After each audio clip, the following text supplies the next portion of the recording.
Se você já curtiu a página @hot.tips.brasil, segue as entrevistas do podcast Paladar Distinto e consumiu no restaurante indicado, tem uma novidade para você. Na Manga, você ganha benefícios ao registrar essa compra em nosso site. A partir desse registro, você acumula pontos e pode trocá-los por dinheiro na conta ou cupons de desconto em lojas como Americanas e iFood. Para mais informações, acesse nosso Instagram, @manga.app. 1, 2, 3.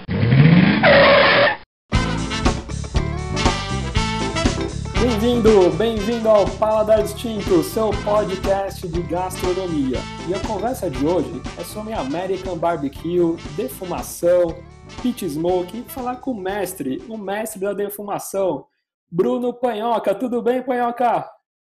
Fala, seu Gabriel, beleza? Cara, brigadão pelo convite aí. Se tem uma coisa que eu amo fazer é falar, e falar em podcast hoje para mim é uma coisa que me deixa muito feliz. Já participei de alguns e acho que é um jeito muito bacana da gente conversar sobre assuntos específicos, né? A gente vai falar hoje de gastronomia, vai falar de churrasco americano, principalmente a gente conseguir estar presente na vida das pessoas, né? Eu, por exemplo, hoje na estrada viajo muito, né? E eu não ouço mais música. Olha. Eu vou ouvindo podcast. E é uma companhia muito legal, né? Você faz parte daquela conversa.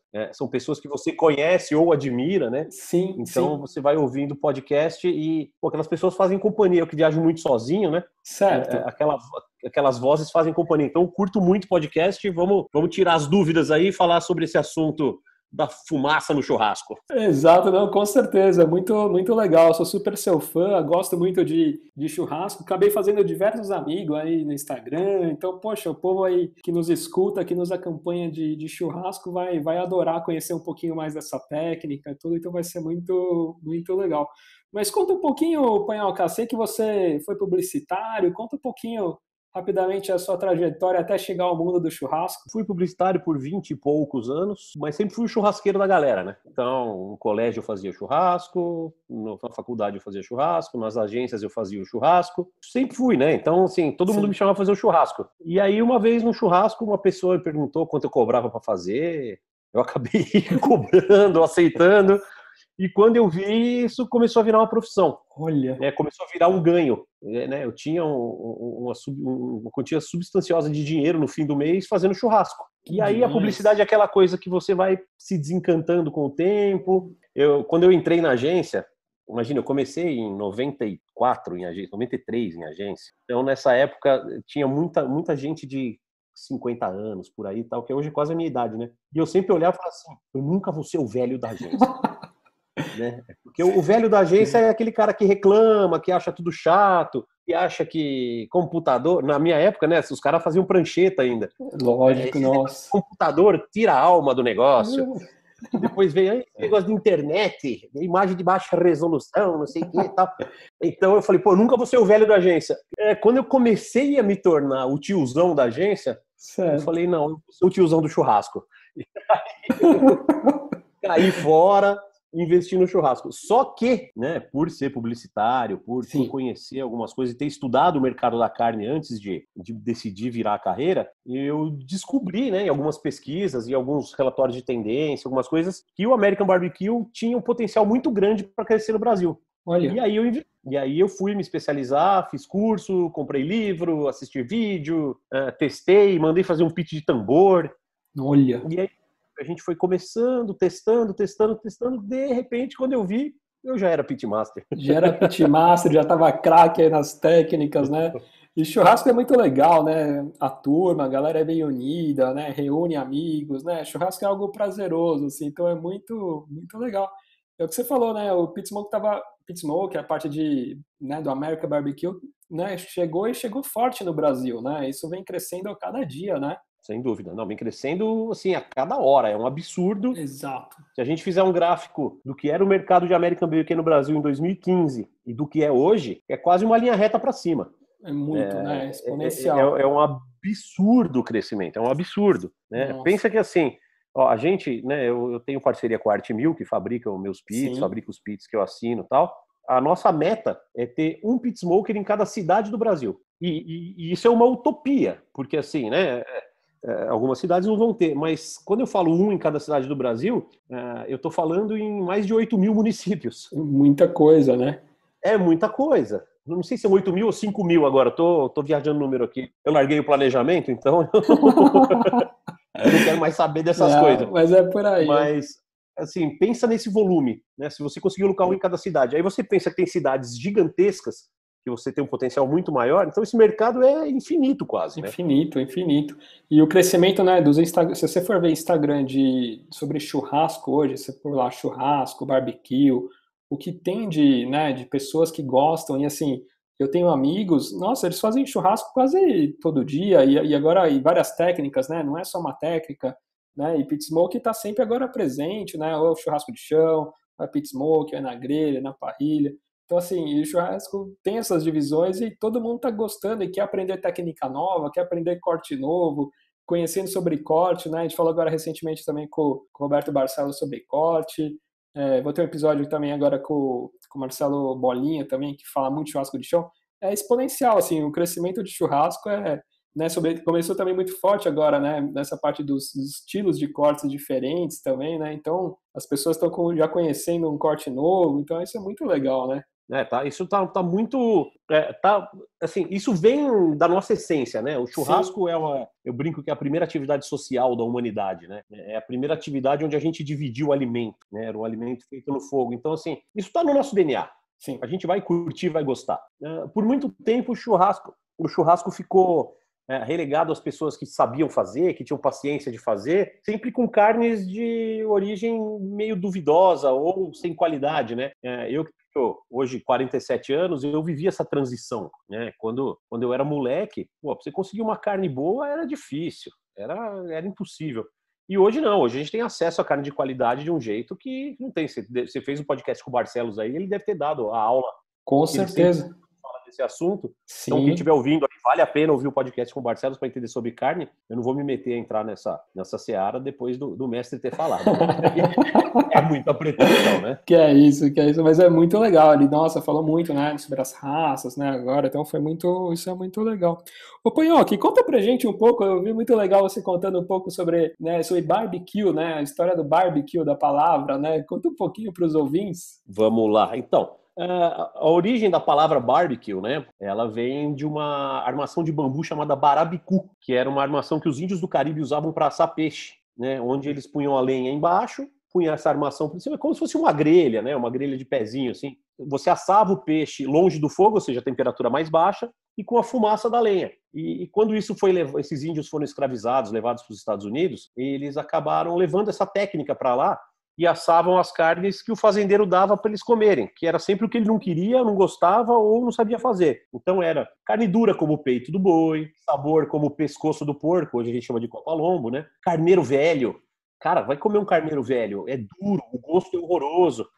Né? Agora, se você defumar ele por bastante tempo, você muda o gosto dele, né? Se você assar ele com fumaça, você muda o sabor e você consegue alterar a textura dele. Então, e aí, né, de falar barabicu, pensa num caipira sulista americano falando do barabicu, você tem o barbecue. Pronto, temos a notícia, né? Temos a origem.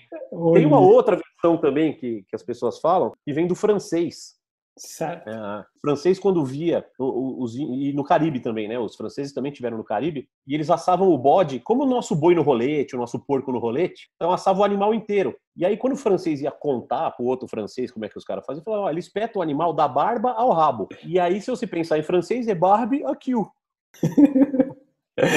Se você, tem essa versão. E assim, se você pensar gramaticalmente, como é que é churrasco em espanhol? Barbacoa. Barba a cola. Olha só. Barbacoa. Em italiano, barba a coda. Então, se você pensar da barba ao rabo, da barba à cauda, tem essa origem, também pode ser né? Eu gosto mais da primeira. Eu gosto bem mais da primeira. Mas essa aí também é uma que a gente não descarta, não. Poxa, que demais. Quando você for contar no boteco pros amigos, você escolhe a que você gosta mais e já tem essas versões, né? Não, já tem assunto. Já tem assunto, né? Puxa, que bacana. E conta um pouquinho das características, assim, de um American Barbecue, né? Como a gente pode falar, poxa, esse aqui é um American Barbecue? Bom, vamos lá. Eu acho que é legal para a gente falar agora Certo. uma coisa que eu tô tentando desmistificar, uma coisa que eu tô tentando tirar um pouquinho, é o uso da palavra defumação, tá? Porque é o seguinte, defumação é um termo muito amplo.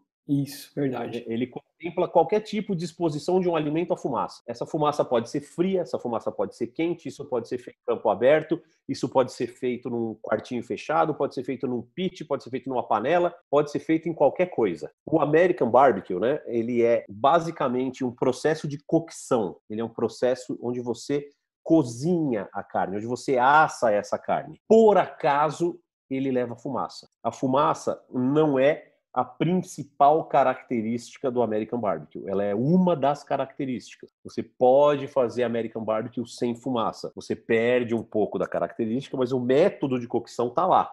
Entendi. Tá? Então, assim, quando eu falo, por exemplo, um peixe defumado, esse peixe foi defumado em temperatura baixa, a intenção de defumar esse peixe foi conservar ele. No American Barbecue, a conservação não existe. A conservação não é parte do processo, né? A fumaça que é usada no American Barbecue, ela é só um agente de sabor. Ela não é um agente de conservação. Essa carne não dura mais porque ela foi defumada. Então, assim, a gente tem, dentro do processo, a fumaça faz parte, é um dos temperos, né? Eu brinco que fumaça é ingrediente. Ingrediente, tá na receita, né?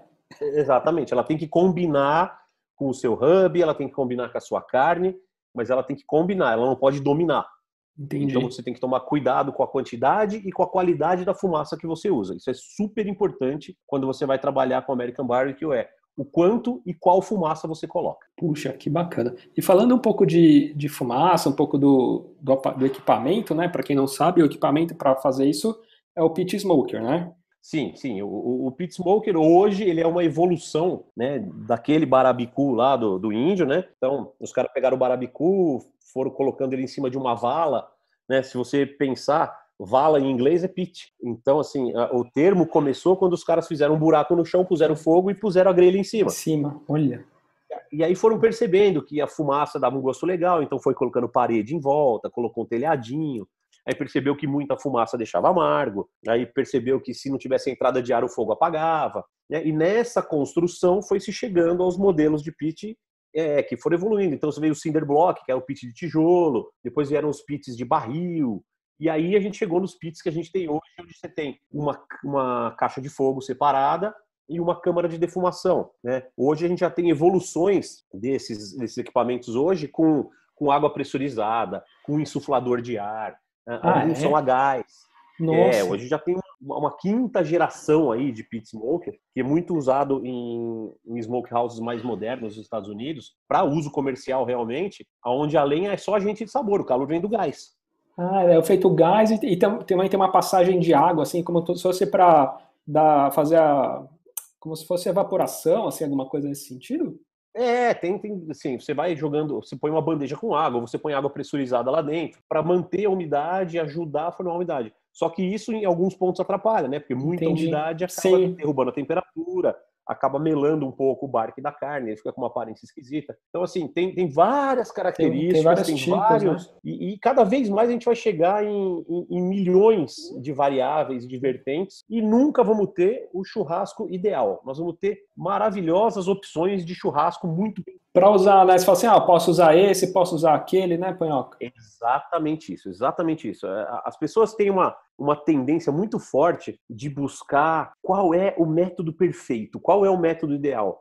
Cara, vou te falar, né? Já desde cara, não existe, não tem. Não existe. Cada um às vezes para um tipo, né? Vai bem para uma pessoa, ou vai para um Vai bem para uma pessoa, vai bem para uma região, vai bem para um poder aquisitivo, vai bem para a quantidade de pessoas que você quer atender. É tanta variável, né? Nossa. E isso vale assim para o equipamento, para o tipo de carne, para o tipo de preparo que você dá na carne, para o tipo de tempero, tudo isso varia. Que as pessoas tendem muito a querer afunilar, falar, não, esse é o certo, esse é o ideal, é assim que o fulano faz e o fulano é ótimo. Tá sim, tá ótimo, né? Então, assim, o Franklin nos Estados Unidos é o melhor brisket do mundo? Na minha opinião, é. Eu faço do jeito que ele faz? Não, não faço. Né? Eu sei que o cara faz um brisket melhor que o meu, eu sei que ele faz o melhor brisket do mundo, mas eu faço de outro jeito. Como ele chama? Frank? Frank eu não conheço. Franklin, Aaron Franklin. Ele é considerado o pai aí lá nos Estados Unidos? Na verdade, assim, ele é um cara mais moderno, a smokehouse dele, acho que tem 14 anos, 13 anos, alguma coisa assim. Mas o cara faz o melhor brisket do mundo e isso não cabe dúvida. Olha. Né? Ele tem o método de fazer dele. Por exemplo, eu tive lá em 2019, eu cheguei na smokehouse dele às 7 da manhã. Caramba. Já tinha 25 pessoas na fila. Puta vida, dá uma febre então, tá uma febre. Na hora que eu fui comer, a fila tinha mais de 400 pessoas. Nossa senhora. E de que região que ele é? De que região? Ele é de Austin, no Texas. Austin, no Texas. Ele fica em Austin, no Texas. E agora, pra você ter uma ideia de como é polêmico o negócio, né? Eu tava saindo do hotel bem cedo e o recepcionista do hotel falou, nossa, onde você vai tão cedo? Né? O cara super simpático, a gente já tinha conversado no dia anterior e tal. Eu falei, tô indo no Franklin. Ele falou, não acredito que você vai no Franklin. Eu falei, por quê? Ele falou, tem tanto lugar melhor para comer aqui, mais tradicional, você vai perder seu tempo com esse hipster.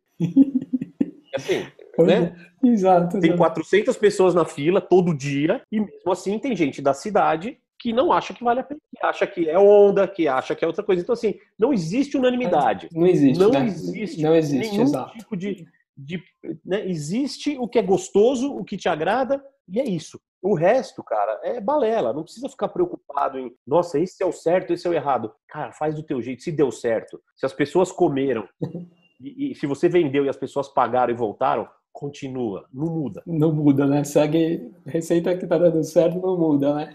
Exatamente. Cria a sua tradição. Cara, eu tive lá, eu comi, em 16 dias, eu comi 30 briskets diferentes. Nossa. E lá é o templo, né? O Texas, assim, essas regiões eu tive no ali. Texas, tive no Arkansas, tive no Mississippi e tive no Tennessee. Olha. Foram os 4 estados. E 2 meses antes eu tinha estado no Kentucky. Então, assim, eu passei em 5 estados, comi brisket sensacionais. Dos 30 que eu comi, 29 eram muito bons. Um era uma bosta. Vou até falar um lugar aqui, chama Whole Hog Café. Fica em Little Rock, no Arkansas. Eu falo Arkansas mesmo, que eu sou caipira de São Carlos. Sim.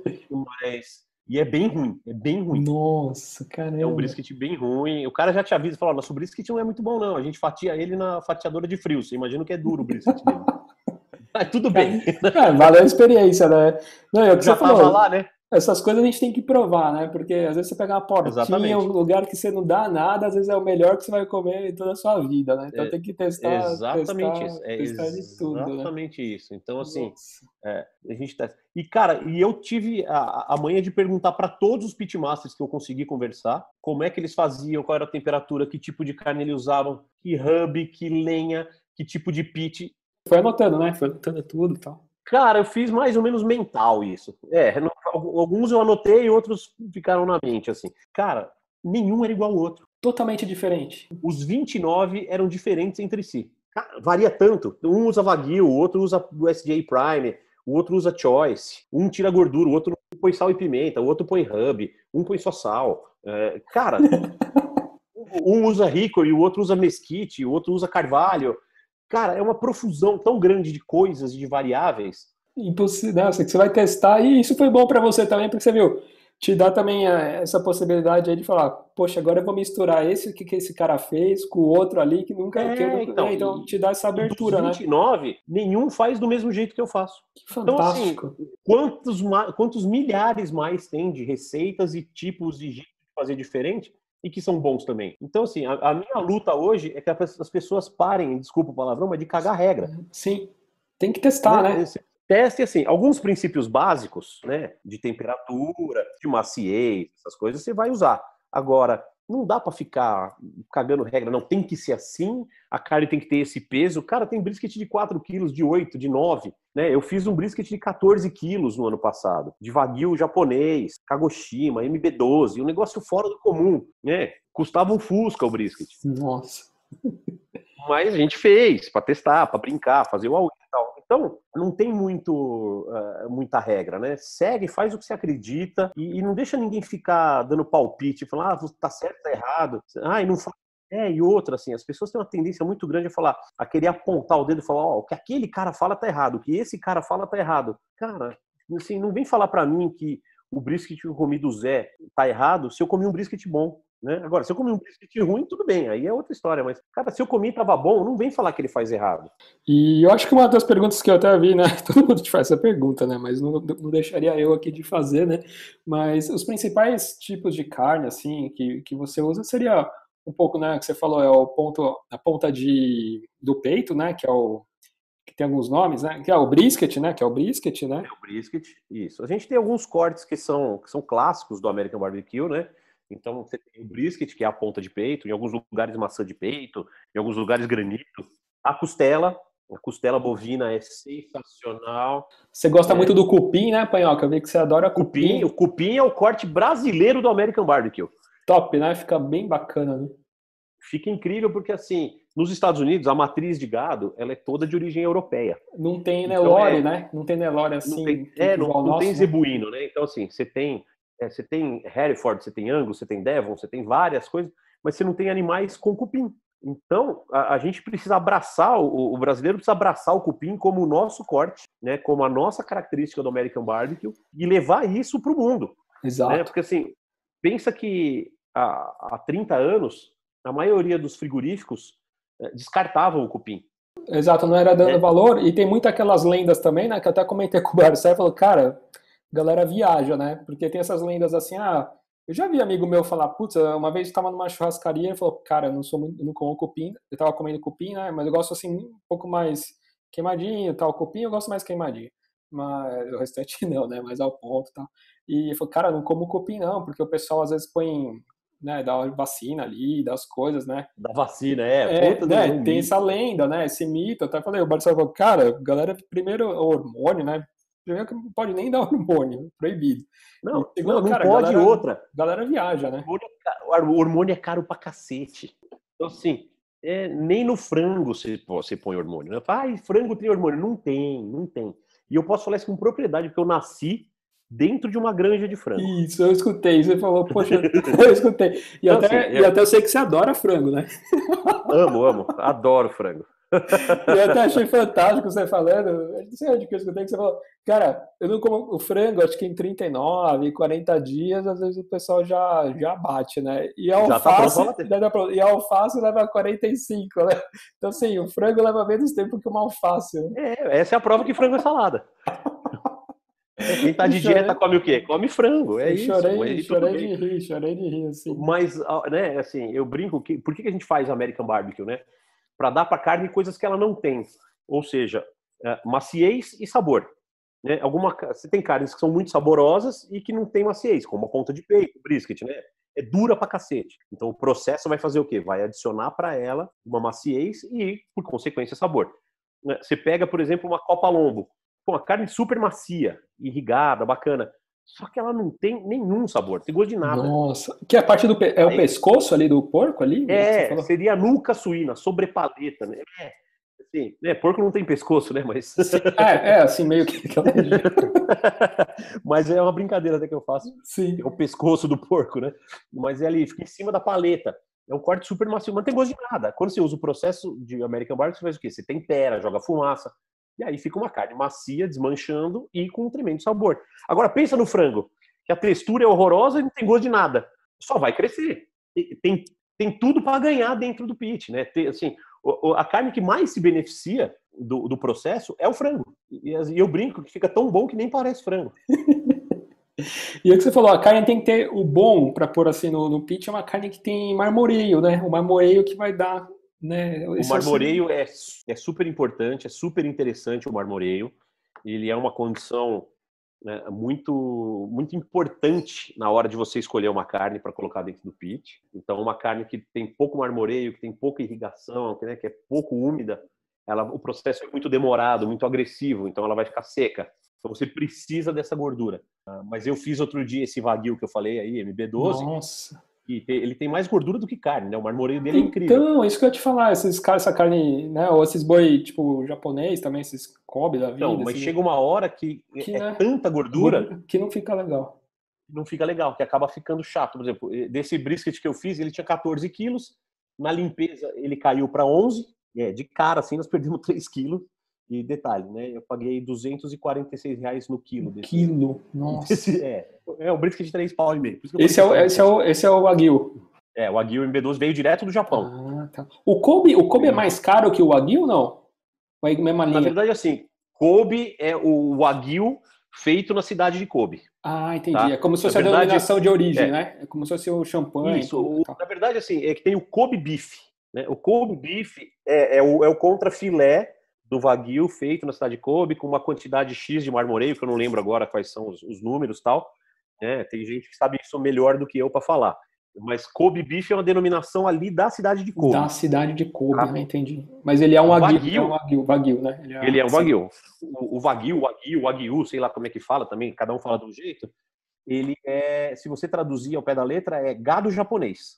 Então, existem várias raças de gado japonês que são usados. Tanto que, assim, a Associação Brasileira dos Criadores de Wagyu mudou para Associação Brasileira dos Criadores de Animais das Raças Wagyu. Ou seja, das raças de gado japonês. Então, tem várias. Tem uma aqui ótima, que tem um pessoal que faz um trabalho muito legal no Tocantins, que chama Akaushi. Akaushi é uma raça de gado japonês.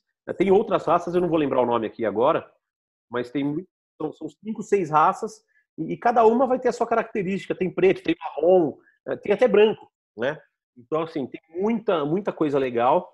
E, cara, e as misturas que hoje são muito legais, né? Os cruzamentos são muito legais. Sim, Mas a gente tá entrando de novo na carne aqui. isso. E ficou legal, e ficou legal esse que você fez aí? Ficou muito legal. Ficou bom? Ficou muito legal. E, assim, eu comi 3 pedaços de mais ou menos 15 gramas cada um, e não queria comer o quarto. Porque isso eu já vi gente assim, acho que até foi em Manaus também, tinha um rapaz lá de um restaurante, até um restaurante japonês, ele tem uma chapa, ele tava com um cortezinho, falou, puxa, mas não, acho que até eu tava com o Zé Altamiro lá, ele falou, cara, tem que comer pedacinho, porque senão você enjoa, né, a gordura ali não fica muito legal, né. É isso aí, mas é isso mesmo.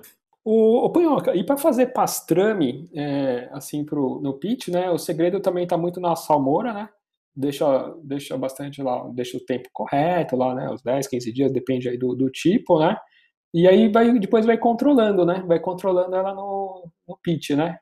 Na verdade, esse é o pastrame, né?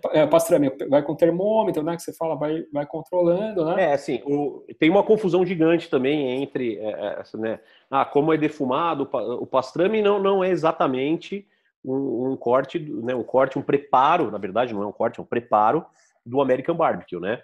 O pastrame é uma coisa muito mais antiga, muito mais antiga. O pastrame vem lá do Oriente Médio, né, de um processo que se chamava bastruma, depois virou, em alguns lugares na Armênia, por exemplo, chama basturma, e aí depois essa carne foi viajando do Oriente Médio em direção à Europa, e aí os judeus também começaram a adotar essa prática, e quando chegou nos Estados Unidos, aí ele realmente virou febre. Então ele tem uma cura primeiro, de 15 até 20 dias, e depois ele passa no processo de defumação. Mas é completamente diferente do processo de American Barbecue, onde no American Barbecue você pega a carne crua, tempera, joga dentro do pit, tira e serve. O pastrame, por exemplo, é um processo de conservação. Né? Você cura e defuma. Por que se fazia isso lá atrás? Para a carne durar. Né? Não tinha refrigeração. E um pouco também parecido é o rosbife, né? Que às vezes, ao invés de deixar na salmoura, você injeta alguns líquidos dele, né? Dá para injetar alguns líquidos assim, e para fazer um tal do rosbife, assim, né? Nessa linha, né? Não tem limite para o que você pode fazer para deixar uma carne mais suculenta, mais macia, mais saborosa. Tem milhões de processos, milhões de técnicas. Né? O que cria muita confusão, às vezes, são as denominações. Né? O que acaba deixando as pessoas confusas são as denominações. Essa mania de cagar regra. Exato. Né? Então, assim, algumas coisas são tradicionais, já existe, né, convenções mundiais para isso, né? Todo mundo chama da mesma coisa, do mesmo jeito, a respeito do processo. Agora, tem coisas que você pode fazer, a única coisa que você tem que respeitar é a denominação. Então, quando você fala rosbife, cada lugar vai pensar uma coisa. Cada lugar vai pensar de um jeito. Né? Então, assim, você vai no Arby's, uma rede americana de lanchonete que serve rosbife, o que eles chamam de rosbife lá não é nada parecido com o que a gente chama de rosbife aqui, nem na França. Né? Então, essas coisas é que acabam criando um pouco de confusão. Né? Muito mais a denominação do que o processo. E as pessoas têm, de novo, né, a tendência de querer uma regra, de querer um parâmetro. E não é assim, né, cara? Vamos ser mais livres, vamos ser mais solto nos processos, que a gente vai ser muito mais feliz. Ô, Punhoca, e falando em dry rub, né, existe também um pouco das dúvidas, assim, lógico, cada um também, às vezes, pode ter sua receita e tal, mas hoje no mercado existe um pouco, assim, esse dry rub é para esse tipo de carne, né? Isso já ajuda muito, né? Porque já foram feitos alguns testes, já foi feito, isso se adapta a tal melhor a tal carne, né? A gente sabe, já as nossas tataravós, já sabe, todo mundo já sabe quais são os temperos que combinam com cada carne. Né? Tem tempero que combina muito bem com frango, tem tempero que não combina com frango. Tem tempero que é legal para uma coisa, tempero que é legal para outra. Por exemplo, você vai fazer um tempero com bastante cúrcuma, bastante cominho para um cordeiro, fica muito legal. Né? Você pode usar hortelã, você pode usar um monte de coisa no cordeiro. Põe hortelã na carne bovina, vai ficar horrível. Não fica legal, né? Então, assim, esse tipo de adequação já está pronto. É só você pegar as referências que você tem de outros tipos de cozinha, de outros tipos de preparo, e aplicar na hora de construir o seu dry hub. Óbvio que já tem muita coisa feita, que é muito legal, né? Já tem milhares. O Departamento de Patente dos Estados Unidos tem centenas de milhares de receitas de hub patenteadas. Patenteadas, olha. Patenteadas. Você imagina o que não está patenteado. Né? Então, assim, é infinito. De novo, é infinito. Né? Então, dá para a gente ter muita variedade, criar em cima, usar ingredientes malucos, né? Hoje se usa coisas fora do comum em dry hubs que dão sabor e que tem alguma finalidade. Por exemplo, algumas equipes de competição nos Estados Unidos usam como ingrediente do dry hub suco em pó, sabe? Suco de cereja, suco de morango, essas coisas. Os caras usam no dry hub de costela de porco, por exemplo. Caramba! Os caras usam. Agora, por que eles usam isso? Porque o juiz vai dar uma mordida só na carne dele. Então, ela fica uma carne surpreendente a hora que você come, e se você der a terceira mordida, ela fica enjoada. Você não aguenta comer. São espertos, né? Para aquela mordida única garantir. É aquela mordida única, exatamente. Então, não adianta falar assim, o hub de competição da equipe é fudido. Mas se você servir numa smokehouse, você tá fudido. Vai ficar enjoativo, né? Vai ficar enjoativo, exatamente. E a principal função do dry rub é o tempero, né? Daquela temperada, Sim, o dry rub, eu costumo brincar nas minhas aulas, ele tem 4 funções, né? A primeira é temperar, óbvio, né? Ele é um tempero. A segunda é interagir com a fumaça. Então, se você pensar que a fumaça tem sabor, as coisas que você vai colocar no teu dry rub precisam combinar com o sabor da tua fumaça. Isso é legal. Aí depois eu até quero fazer algumas perguntas sobre lenha, então é isso aí, tem que ficar esperto um pouco com a lenha que você vai usar. É a lenha de caqui, sei lá, não sei o que. Aí tem que combinar um pouquinho também. Exatamente. É uma sutileza, tá? Mas chega uma hora que você começa a perceber essas coisas. Eu hoje, né, depois de quase 6 anos fazendo isso, eu tenho uma percepção de sabor de algumas lenhas. Por exemplo, quando eu uso lenha de jabuticaba, eu tiro um pouco de açúcar do meu hub, porque ela já tem um perfil adocicado. Adocicado, né? Puxa vida. Hoje, quais são as mais usadas assim? Caqui também usa, sei lá, não sei, tem laranjeira. Caqui usa muito. Laranjeira, não sei. O que é legal hoje é a gente tentar descobrir as lenhas que tem na região de cada um.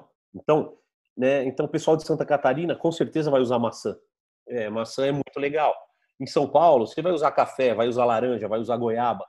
Lá no Nordeste tem uma árvore chamada algaroba. Algaroba, que é uma praga. É uma árvore de clima desértico, com raiz profunda. E é praga, se reproduz com uma facilidade incrível. Só que ela é a mesma árvore que existe nos Estados Unidos com o nome de mesquite, que é a árvore mais usada no Texas. Ou seja, a gente tem no Nordeste brasileiro a nossa mesquite. Que demais. Tem um sabor incrível, pungente, muito acentuado, que se você souber usar, cara, vai te dar uma defumação sensacional. Então não faz sentido o cara de Pernambuco importar lenha de Santa Catarina. Usa da região, né? Tenta usar da região. Usa o que você tem na região. Na região, sim. Menos frete, menos impacto ambiental, característica de sabor regional. E nos Estados Unidos você tem lenhas que são características de cada lugar. Cada lugar usa o seu tipo de lenha, né? Eles buscam algumas coisas que são fáceis. Ninguém vai trazer lenha de pêssego da Geórgia para o Texas. Vai atravessar o país inteiro com um pedaço de pau. Ninguém faz isso. E dá diferença, né, Panhoca? Dá diferença, né? No final, depois que você começa a perceber, você vê a diferença. No começo, eu desafio qualquer um cara que nunca comeu American Barbecue, comer 2 carnes defumadas com lenhas diferentes, se ele identificar a diferença, já é um puta começo. Qual nunca vai saber. Né? Então, assim, é muito sutil. A diferença de sabor é muito sutil. Né? Mas, por exemplo, outro dia não, né? Mas faz 2 anos já, eu fiz um evento em Brasília e eu usei uma lenha chamada cagaita. Cagaita é uma árvore típica do Cerrado, eles chamam lá de limão bravo, tem uma série de outros nomes. Cara, mas tem um sabor incrível. Incrível, caramba. Tem um sabor incrível. E tá lá, sobrando no cerrado. Então, é essas coisas que a gente precisa começar a desenvolver, né? O mercado ainda é muito pequeno, as pessoas tendem a achar o mais fácil.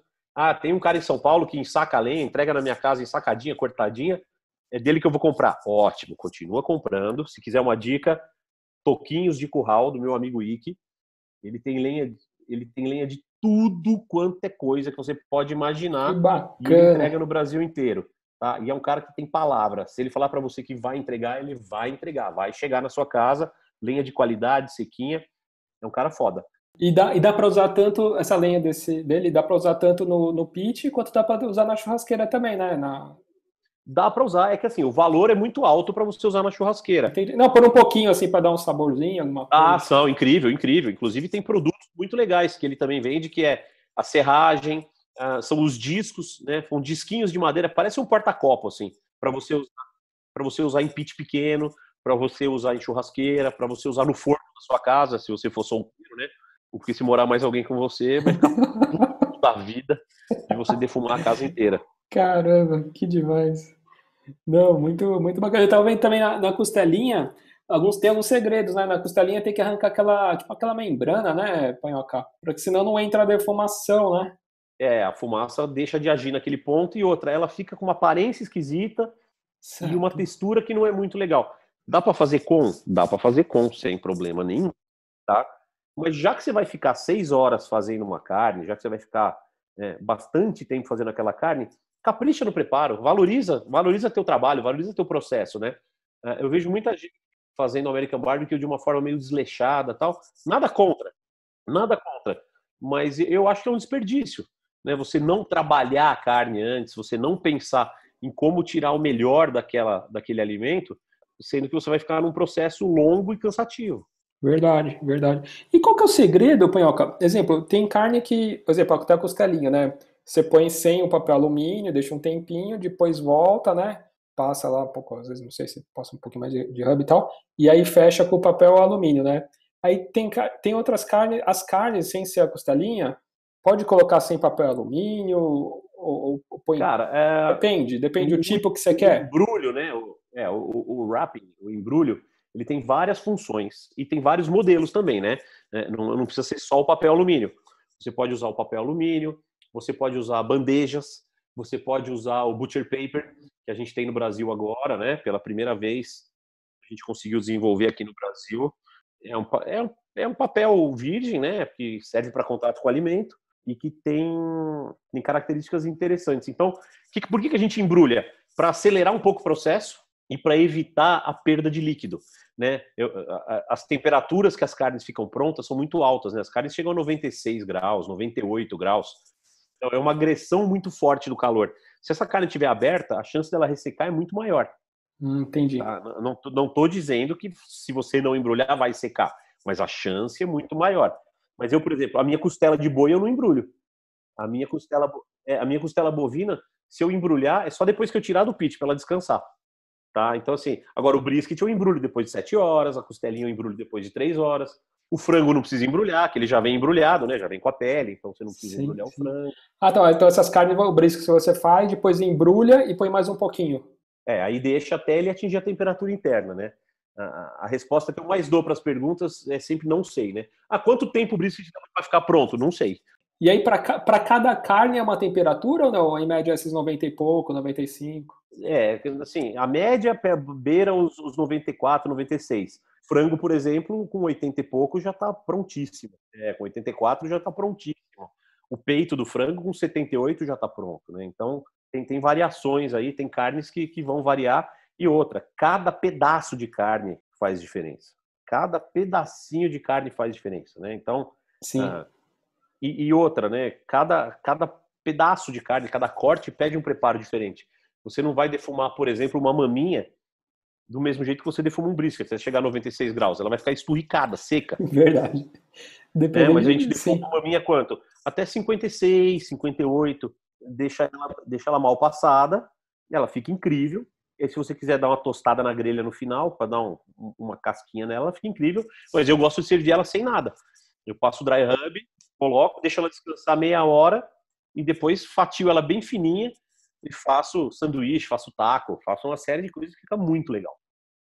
E o que o pessoal fala aqui que é anel de defumação? É quando fica aquela camadinha mais vermelha em volta, assim, da carne? É isso? Isso, o anel de defumação, o smoke ring, ele é fruto da interação da fumaça, né, mais especificamente de alguns gases da fumaça. Os gases da fumaça, algumas substâncias e tal, elas vão se depositando sobre a carne e elas evitam que a mioglobina, que é aquela substância que deixa a carne vermelha, que ela oxide, né, principalmente o óxido nitroso. Né? Então, esses gases eles vão parar em cima da carne e vão evitar que a mioglobina oxide. Então, a carne vai ficar vermelha. Né? Pensa, por exemplo, que uma carne mal passada é vermelha e uma carne bem passada é marrom, cinza.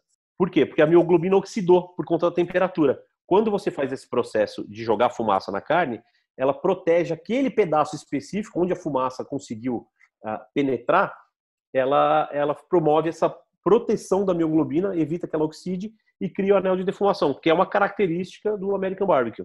Isso assim, quando vai para campeonatos tal, essa é uma das coisas que os juízes assim, não tem nada a ver? Não mais. Assim, já foi por um tempo, mas o que aconteceu? Como, né, e aí entra a parte química da história, como o anel de defumação ele é fruto da não oxidação da mioglobina, da proteção da mioglobina, muitos caras começaram a botar sal de cura no rub.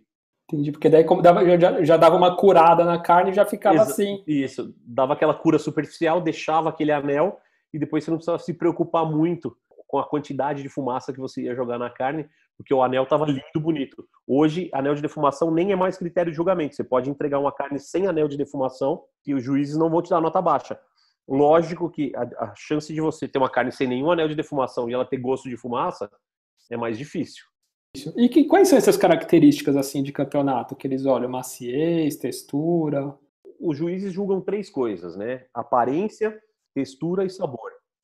Cada um com pesos diferentes. Então, assim, aparência tem o menor peso, textura tem o peso médio, sabor tem o peso mais alto. Então, assim, o brisket na nota de textura, por exemplo, ele tem que estar macio, mas ele não pode quebrar.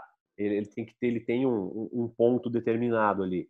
Né? A costelinha, quando você morder, ela tem que sair do osso, mas só na parte que você mordeu. Eles chamam de bite point, que é o ponto de mordida. Então, tem toda essa... tem várias sutilezas. O frango, por exemplo, né? Você vai servir uma sobrecoxa de frango, o cara vai morder ela como se ela fosse um bombom. e tem que ficar a marca da mordida certinha e a pele não pode vir junto. Você tem que quebrar a pele com o dente e ficar ali a mordida certinha e a pele não pode sair. Então, são critérios que foram se colocando para diferenciar, porque churrasco, né? Que eu brinco, num campeonato de churrasco, todo mundo sabe fazer churrasco. Verdade. Né? A competição ali não é quem faz o melhor churrasco, é quem consegue atingir todos os critérios de julgamento de uma forma perfeita no tempo estabelecido. Entendi. Fazer churrasco sem pressa é uma delícia. Fazer churrasco sem horário, a hora que fica pronto, ficou, foda-se. Agora, no campeonato você tem horário para entregar. Você tem uma janela de tempo muito pequena para entregar. Verdade. Então você tem que se programar, se planejar. O campeonato de churrasco, ele diz muito mais sobre planejamento do que sobre churrasco. Muito mais, é o que você falou, né? Se planejar certinho para não errar nada do que propriamente a técnica, né? Você não pode terminar a carne muito antes, porque ela vai esfriar, e você não pode deixar para terminar muito em cima, porque você pode servir uma carne que não chegou. É um estudo de planejamento, exatamente. É planejamento puro a participação no campeonato. Ô, Punhal, e também nessa parte vejo que agora muitas hamburguerias também estão entrando ou até mesmo comprando pits, né, assim, tendo hambúrgueres defumados, né, tá na moda também nas hamburguerias, né? Cara, eu fico muito feliz com isso, porque assim, o hambúrguer é pura cultura americana, né, e faz sentido uma hamburgueria servir coisas com toque de American Barbecue, né, então servir uma asinha de frango defumada como entrada, servir a costelinha, o hambúrguer defumado, né, o hambúrguer defumado é uma brincadeira. Assim, nos Estados Unidos mesmo é difícil você comer um hambúrguer 100% defumado, né? É muito difícil você achar. A gente começou a fazer isso aqui no Brasil. Eu lembro da primeira vez que eu fiz, que foi num curso, que eu precisava servir almoço pra galera, e as carnes demoram para ficar pronta, né? Então eu falei, quer saber, eu vou defumar hambúrguer. E aí eu falei, eu vou defumar e vou servir sem nada. Se eu ver que não ficou legal, eu termino ele na grelha. E isso é uma técnica que muitas hamburguerias usam hoje. Eles defumam um tempo Um e pouquinho. depois terminam na grelha, na chapa, em qualquer outro método. E geralmente as pessoas comem e falam assim, nossa, que sabor de churrasco incrível que tem esse hambúrguer. Ah, então isso é bem legal o que você falou. Às vezes começa o hambúrguer no pit, já dá aquele saborzinho, e depois eu termina no broiler, termina na chapa, termina do jeito É que. exatamente isso, exatamente isso. É uma técnica muito fácil de fazer, muito simples. Pô, Panhoca, tem alguma outra curiosidade que você queira comentar? Assim, acho que a gente abordou bastante coisas assim para os ouvintes, né? Falamos de lenha, Ah, cara, falamos de. dá pra falar o dia inteiro aqui, né? E tem duas coisas que eu gosto de fazer, é churrasco e falar de churrasco. Então, a gente pode ficar aqui um tempão.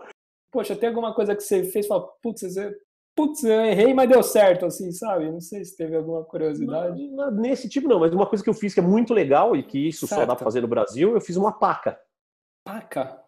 Eu defumei uma paca. Nossa senhora. Cara, eu vou te falar que foi uma carne incrível, É incrível, mesmo, incrível. porque a paca tem a carne teoricamente dura, né? Cara, não, a paca é macia. A capivara é dura. Ah, é Né? capivara dura. Tá. A paca tem uma carne macia, suculenta. É uma carne levemente adocicada, inclusive, assim. Então, assim, não dá nem... Você não vai usar, por exemplo, lenha de jabuticaba, né? Você vai usar outros tipos de lenha na sua... lenhas mais pungentes, tipo laranja, tal. Você vai pegar uma coisa mais forte, café. É bem legal para usar na paca. E, cara, eu fiz a paca e ela ficou absurdamente incrível. Só que assim, tive que fazer absolutamente na raça, né? Ou você acha que tem algum livro americano que ensina a defumar paca? Puta vida. Teve que, Não tem paca lá, né? teve que ir testando, né? Teve que ir testando e Tem que tal. testar, E tem que ficou testar. incrível, ficou incrível. Ficou sensacional, sensacional. Ficou um negócio fora do comum. Que demais, que demais, muito legal. Ô, Panhoca, e comenta, né, assim, para os ouvintes, você também dá muita consultoria, né, assim, para quem precisa, Sim, sim, sim. Hoje, basicamente, eu tenho 3 atividades, certo? que são os eventos de churrasco, que estão suspensos, né, por conta da pandemia, os cursos, que também estão no modo mais devagar, né? Eu dou cursos tanto para grupos quanto cursos particulares, e as consultorias para restaurante, lanchonete, hamburgueria que queiram implementar o American Barbecue no seu cardápio. Que Tá? Tem alguns, legal. tem alguns projetos muito legais, por exemplo, que eu estou fazendo lá em São José dos Campos, do Xerife, que é uma casa gigante, onde a gente tem parrilha, tem fogo de chão, tem American Barbecue, Olha tem só. cozinha. É um lugar gigante, gigantesco. Só para você ter uma ideia, a área kids do lugar tem mais de 500 metros quadrados. Caramba, em São José? Em São José? Em São José dos Campos, exatamente, no Vale do Paraíba. Que legal, que demais, hein? Então é um projeto muito legal. E dou consultoria para hamburguerias pequenas também, né? Cada um tem Sim, o seu claro. tamanho, a sua possibilidade e o tempo que a gente faz. Então é super tranquilo, é um trabalho muito legal de fazer. E se quem faz, né? Se quem contrata acredita no processo, é muito legal. Outro dia eu dei uma consultoria onde o proprietário do restaurante tinha o sonho de colocar tal, mas o chefe de cozinha não fazia a menor questão. E foi um dos meus trabalhos mais frustrantes. Que Né? jogava Assim, contra, né? Às vezes quer jogar contra, né, Panhoca? mas é exatamente isso, o cara jogava contra. Eu até brinquei, eu falei, cara, o teu chefe é tão bom que ele tem um problema para cada solução. Então, assim, esse foi o trabalho mais frustrante que eu fiz na vida. Mas é defesa, né? O cara tem medo, né? Às vezes não Tem é medo, assim, medo não é um assim processo de, cara, fácil. exato. Então às vezes é besteira assim, né? De não querer aprender uma técnica nova, né? No começo vai errar um pouquinho, mas depois Não, eu vai até aprender. entendo, eu entendo qual é a do cara, né? Assim, zona de conforto, tá tranquilo, tá funcionando, eu vou continuar aqui. Não vem inventar esse negócio que eu tenho que ficar 6 horas para. Mas é um diferencial muito grande, né? Hoje em dia, né? Você falou, essa casa de Exatamente. São Não, José, pô, que legal, o cara tem várias técnicas, né? Tem grelha, tem, não, poxa, tem aí tudo, tem, lá tem tudo. tem A gente tudo, assa a carne então, de tudo quanto poxa, é jeito lá. que demais, né? Que legal. E passando aqui o seu Instagram aqui para os ouvintes, se quiserem conhecer, é Panhoca. @panhoca, facinho, PANHOCA. É igual minhoca, só que um PA no começo. Exato, mas gostaria de te agradecer, viu, Panhoca? Muito Pô, obrigado eu aí que pelo. agradeço. Pô, sou seu fã aí, gosto muito do seu trabalho, poxa, acho demais. E poder falar sobre, né, com o mestre aí de pitch e tudo, nossa, é muito bacana aí. Obrigado mesmo, viu? Pô, eu que agradeço, fico muito feliz de participar, né? Adoro participar de podcast. Quem estiver ouvindo aí, tiver podcast, quiser me chamar, pode chamar. Chama lá no Instagram que eu respondo. Cara, fazer o jabazinho final aí, só pra gente falar dos nossos parceiros, né? Exato, claro, à Então, vontade. para vocês seguirem aí, Artmil Oficial, que é quem fabrica os melhores pizzas do Brasil hoje. Felipe, A né? O Felipe, né? O Felipe, né? Felipe da Artmil, grande Felipe, meu filho. Felipe, exatamente. A Decabron, que faz os meus hubs hoje. Que legal. A Decabron é do Sul? Eu não conheço. Eles são do Sul? A Decabron, não, a Decabron fica em Santa Cruz do Rio Pardo, no Oeste Paulista. A gente fala que é o Velho Oeste. Poxa, aqui são os dry hubs bem legais, né? Muito legais, assinados por mim. É a minha linha, minhas receitas estão lá. Oh, então isso é fera, hein? Tem também Butcher Paper, né? O primeiro Butcher Paper do Brasil. Certo. Segue aí Butcher Paper BR também, que é muito legal. Jim Beam, que me apoia de um jeito fantástico. São parceiros. Um whisky, um bourbon que eu sempre fui fã.